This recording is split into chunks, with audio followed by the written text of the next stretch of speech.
खबर आजमगढ़ जिले से है, जहां एसआईआर प्रक्रिया पर समाजवादी पार्टी के विधायक संग्राम यादव ने बड़ा हमला बोला है।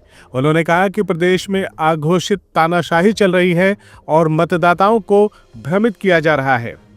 आजमगढ़ जिले के अतरौलिया से सपा विधायक संग्राम यादव ने रविवार को अपने आवास पर प्रेस वार्ता करते हुए प्रदेश सरकार और चुनाव आयोग की तैयारियों पर गंभीर सवाल खड़े किए।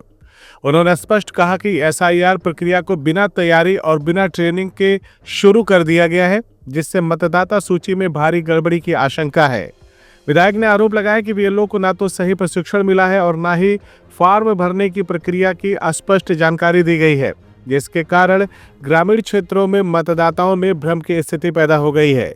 उन्होंने दावा किया कि ये विपक्षी समर्थक मतदाताओं के फॉर्म 4 दिसंबर से पहले जमा न होने देने की कोशिश चल रही है। ये लोकतांत्रिक प्रक्रिया में सीधी दखलंदाजी है और जनता के संवैधानिक अधिकारों को दबाने की कोशिश की जा रही है। संग्राम यादव ने समाजवादी पार्टी के राष्ट्रीय अध्यक्ष अखिलेश यादव द्वारा लगाए गए आरोपों का समर्थन करते हुए भाजपा सरकार पर सीधा हमला बोला। उन्होंने कहा कि समाजवादी पार्टी का पूरा संगठन जोन प्रभारी, सेक्टर प्रभारी, बूथ प्रभारी और BLA-2 घर घर जाकर एसआईआर फॉर्म भरवा रहा है, ताकि कोई भी पात्र मतदाता सूची से बाहर न रह जाए। उन्होंने बताया कि वे स्वयं भी सामाजिक कार्यक्रमों, शादी ब्याह और सार्वजनिक स्थलों पर लोगों से फॉर्म भरने की अपील कर रहे हैं। आने वाले चुनाव में इसका बड़ा असर होगा। पीडीए की एकजुटता सामाजिक न्याय की नई सरकार बनाएगी, ऐसा संग्राम यादव ने दावा किया। प्रेस वार्ता के दौरान सपा विधायक ने अपने आवास पर क्षेत्र के कई जरूरतमंदों और गंभीर बीमारियों से जूझ रहे लोगों की मदद भी की। उन्होंने कहा कि समाजवादी आंदोलन का सिद्धांत यही है कि जनता की पीड़ा में खड़ा रहना ही असली राजनीति है और ये नेताजी व अखिलेश यादव की सीख है। इस दौरान छितौनी बाना खुर्द की रहने वाली गीता देवी को कैंसर के इलाज के लिए 1.5 लाख रुपए दिए गए, जबकि रामविलास मौर्य, जो कि बसईपुर के रहने वाले हैं, उनको लोहिया संस्थान में इलाज करवाने के लिए 1 लाख रुपए के एस्टीमेट पर सहायता दी गई। इसी तरह से क्षेत्र के अन्य लोगों को भी चिकित्सा के लिए सहायता उपलब्ध कराई गई। इस दौरान विधायक ने आश्वासन दिया कि अतरौलिया क्षेत्र का कोई भी गरीब इलाज के अभाव में परेशान नहीं होने दिया जाएगा।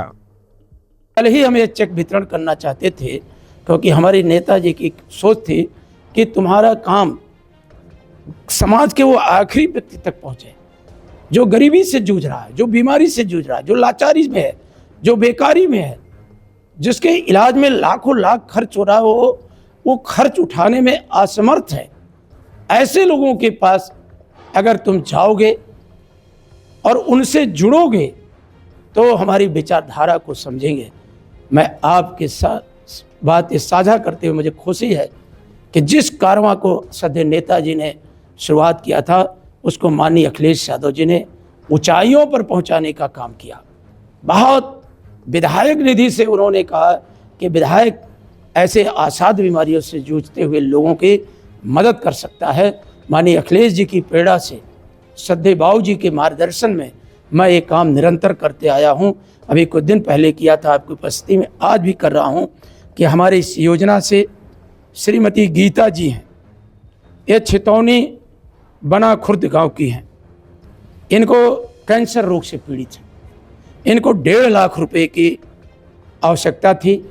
होमी बाबा कैंसर इंस्टीट्यूट कैंसर अस्पताल ने एस्टीमेट दिया था। मैं इन्हें 1.5 लाख रुपए का ये पत्रक जो हमारी निधि का है, मैं इनको सौंपने का काम कर रहा हूँ। वहीं पर हमारे साथी हैं मोहम्मद सद्दाम, पुत्र अब्दुल सुबहान, ग्राम पोस्ट अतराइट। इन्हें कम धनराशि की आवश्यकता थी, 36,000 रुपये की आवश्यकता थी। इनका इलाज SGPGI में चल रहा है। यद्यप हमने कहा था जितनी आवश्यकता होगी हम देंगे, लेकिन वहाँ के डॉक्टरों ने एस्टीमेट दिया था 36,000 रुपये का। हम सद्दाम साहब को भी इसका पत्रक सौंपने का काम कर रहे हैं। वहीं पर इंद्रजीत जी हैं, जो ध्यानीपुर के हैं, लोहरा गांव के हैं। ये हृदय रोग से पीड़ित हैं। इनका king George medical university Lucknow ने एस्टीमेट 1,50,000 रुपये का दिया था। मैं आज उन्हें भी इस शुभकामना के साथ कि बहुत जल्द आपका ऑपरेशन होगा और आप स्वस्थ होकर के घर आएंगे और हम सब एक साथ मिलकर के फिर अपने कारवां को आगे बढ़ाएंगे। मैं इंद्रजीत जी को भी यह पत्रक सौंपने का काम कर रहा हूँ। वहीं हमारे आदरणीय रामविलास मौर्य जी हैं, बिसईपुर के, युधिष्ठिर पट्टी के हैं। ये भी हृदय रोग से पीड़ित हैं। मौर्य जी हृदय रोग से पीड़ित हैं। डॉक्टर राम मनोहर लोहिया आयुर्विज्ञान संस्थान का इनका 1 लाख रुपए का एस्टीमेट है। मैं मौर्य जी को भी यह एस्टीमेट की कापी, उन्हें जो मेरी निधि से पैसा जा रहा है, मैं उन्हें मौर्य जी को भी सौंप रहा हूँ। और ईश्वर अल्लाह से विनती करता हूँ कि जिस भाव के साथ हमारे नेता ने इन सब की मदद के लिए ये कानून बनाया, नियम बनाया कि हम मदद करें, अल्लाह और ईश्वर से यही विनती है कि हमें ताकत दें कि हम अपने नेता श्रद्धेय मुलायम सिंह यादव जी के आदर्शों पर चल करके अपने नेता श्रद्धेय अखिलेश यादव जी के नेतृत्व में ऐसे गरीब, असहाय, बेसहारा लोगों का मैं सेवक होने के नाते सहारा बन सकूं। यही मेरी प्रभु से विनती है। मैं इनके शीघ्र स्वास्थ्य होने की कामना करता हूं और मुझे उम्मीद है कि स्वस्थ होकर के अपने परिवार में आएंगे। विधायक जी, अखिलेश यादव जी ने जो SIR की प्रक्रिया चल रही है उसको लेकर के बड़ा आरोप लगाते हुए कहा कि जिन सीटों पे हमारे लोग जीते हुए हैं वहाँ पे बहुत सारे वोट काटे जा रहे हैं। इस पर आपकी क्या प्रतिक्रिया, आप क्या देख रहे हैं? देखिए, हम ही नहीं देख रहे हैं, पूरा देश देख रहा है। आपसे बातचीत करते हुए बात लंबी हो जाती है। आज पूरा देश देख रहा है कि हो क्या रहा है। अगर हम लोग इस बात को, वसीम साहब कहते थे कि लोकतंत्र के लिए खतरा है, ये तानाशाही आ रही है देश के अंदर, आघोषित तानाशाही है। पूंजीपति पूरी सरकार को कैप्चर कर लिया है। वो अपने अनुसार इस देश की नीतियां तय कर रहा है, अपने अनुसार इस देश के बजट का आवंटन कर रहा है, जिसके कारण बेकारी बढ़ रही है, बीमारी बढ़ रही है। जहाँ तक SIR की बात है, पूरा देश ने देखा है कि पूंजीपतियों को आगे करके हमारी बेकारी का, हमारी लाचारी का, हमारी मजबूरी का, हमारी कमजोरी का, प्रशासनिक मिशनरी का उपयोग करके हमारे लोगों का मोड़ लगा करके भारतीय जनता पार्टी हमारे इमोशन से खेलने का काम कर रही है। आपके विधानसभा में भी बहुत सारे मतदाता ऐसे हैं जिन्हें समझ में नहीं आ रहा अभी कि SIR का फॉर्म कैसे भरे। BLO के ऊपर वर्कलोड इतना ज़्यादा है, काम बहुत ज़्यादा, उनके पास समय नहीं दे पा रही हैं, वो समझा नहीं पा रहे हैं। और PDF प्रहरी भी मुझे लगता है कि ग्राउंड पे कहीं नज़र नहीं आ रहे हैं। ऐसे में जो मतदाता है वो अपने फॉर्म को लेकर के परेशान है, उनके लिए क्या कहिएगा? आपकी तरफ से क्या प्रयत्न किए जाएंगे? देखिए, अभी जिलाधिकारी महोदय से माननीय सांसद धर्मेंद्र यादव जी के नेतृत्व में एक विधायकों का प्रतिनिधिमंडल मिला था। इन जिन जिन समस्याओं से आप कह रहे हैं, आज पूरा इन्हीं समस्याओं से समाजवादी पार्टी जूझ रही है कि जो BLO की नियुक्ति किए हैं, वो BLO को खुद ही नहीं पता है कि फॉर्म कैसे भरा जाए। उनकी जो इसकी तकनीकी चीज़ें हैं, उनको ट्रेनिंग ही नहीं दी है।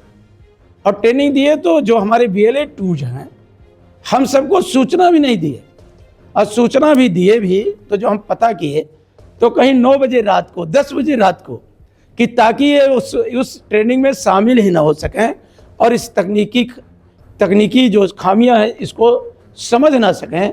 इसलिए इनके ज़्यादातर BLO वो फार्म के बारे में जानते भी नहीं, उनको भरने का कैसे प्रोसेस, 2003 की मतदाता सूची को कैसे बेस्ट बनाया जाए, क्या इनका इन केन प्रकारेण मकसद है कि 4 दिसंबर से पहले ऐसा माहौल क्रिएट किए हैं जिससे हमारे वोट रह जाए। माननीय अखिलेश यादव जी की बहुत पैनी नज़र है इस पर, वो बार बार मॉनिटरिंग कर रहे हैं। हम सब देखिए खुद निकल चुके हैं, क्षेत्रों में जा रहे हैं, लेकिन आजकल शादियों का दौर चल रहा है। एक एक दिन में 20-20, 25 सारे लोग, सामाजिक खेत का इतना काम बढ़ा है। एक तो बाद में क्या लगता है कि 4 दिसंबर की जो समय सीमा है उसके पहले आपके विधानसभा पर्टिकुलर में उसकी बात कर रहा हूँ, उसमें सभी के फॉर्म फिलअप हो जाएंगे? हमारे यहाँ पहले 412 विधानसभा थी, 412 बूथ थे। अभी कुछ बूथ बढ़ गए, लगभग 40-50 बूथ बढ़ गए। हमारी पार्टी समयबद्ध तरीके से BLA2 की लिस्ट भी प्रस्तुत की अतरौलिया में समाजवादी पार्टी का एक एक व्यक्ति, एक एक कार्यकर्ता, एक एक समाजवादी आंदोलन से जुड़ा व्यक्ति सुबह शाम रात दिन एक करके हमारे संगठन के जोन प्रभारी, सेक्टर प्रभारी, बूथ प्रभारी, BLA2, मैं स्वयं वरिष्ठ नेता आदरणीय श्री बर्मन जी, चंद्रशेखर जी, जो भुआल वर्मा जी और राधे श्याम जी, हमारे गन्ना समिति चंद, आदरणीय सुभाष चंद्र जायसवाल जी जो चेयरमैन है, रामप्रगट गुप्ता जी, एक दर्जनों लोगों की टीम, खुद प्रदीप सोनी जी यहाँ उपस्थित हैं, सूर्य कुमार जी उपस्थित हैं, ये सारे लोग, श्यामधर चौबे जी उपस्थित हैं, मुनव्वर साहब एक एक घर चले जा रही हैं, महिलाओं तक को ढूंढ रहे हैं। अभी मैं आपको विश्वास दिलाऊं, कल जो दुल्हन आई है, मैंने उसको आशीर्वाद देते हुए इस बात का यकीन दिलाया, उनसे वादा लिया कि आप बहुत जल्द अपना फार्म भर के हमारे क्षेत्र की बहू बन गई हैं, आप मतदाता सूची में नाम दर्ज कराएंगे। अभी एक हमारे क्षेत्र की बेटी भी है, हमारे क्षेत्र की बहू भी है। तो लोगों ने कहा विधायक जी ये दोनों तरफ से आपकी हैं, वहाँ भी हैं तो यहाँ भी आप ही की हैं। तो मैं कहा नहीं, अब ये इस गांव की बहू हो गई, हमारे पिडरा गांव की बहू हो गई, और हमारे घनघटा गांव की वो बेटी है, घनघटा गांव की बेटी पिडरा की बहू बन गई। मेरे लिए इससे खुशी की बात क्या है, मैंने उस बेटी से आशीर्वाद दिया और कहा बेटी तुम बहुत जल्द वो फार्म भर करके मतदाता सूची में नाम दर्ज करा लो, बताओ मैं तुम्हें बधाई देने आ रहा हूँ, ये काम करोगी कि नहीं। तो उसने कहा विधायक जी मैं श्योर ये काम करोगे। तो हमारी पार्टी ये अलर्ट है, हम शादी ब्याह में हर जगह जा रहे हैं, जा करके अपनी बहुओं से, अपनी बेटियों से प्रार्थना कर रहे हैं कि पहले जो ये बीजेपी है, जो बहुत कुटिल पार्टी है, इसका लोकतंत्र में कुछ भी विश्वास है ही नहीं, ऐसी पार्टी से हम ही लोग लड़ रहे हैं। और आपको विश्वास दिलाएं, पूरे देश में अगर कोई भारतीय जनता पार्टी को हराया तो सिर्फ एक नेता का नाम है, वो अखिलेश यादव जी है, दूसरा कोई नेता नहीं है। हमने, हमारा इंडिया गठबंधन यहाँ 42 सीट जीत करके विधानसभा के चुनाव में बढ़त ले लिया है। पुनः मैं उस बात को दोहराता हूँ कि PDA की एकजुटता अखिलेश यादव जी के नेतृत्व में 2027 में सामाजिक न्याय के राज की स्थापना का पूरा प्रयास ही नहीं करेगी, बल्कि इसमें सफल होगी। CIB इंडिया न्यूज की सभी खबरों को देखने के लिए लाल रंग की बटन को दबाकर चैनल को सब्सक्राइब जरूर करें, घंटी जरूर दबाएं ताकि हमारी सभी खबरों के नोटिफिकेशंस आप तक पहुंचते रहें।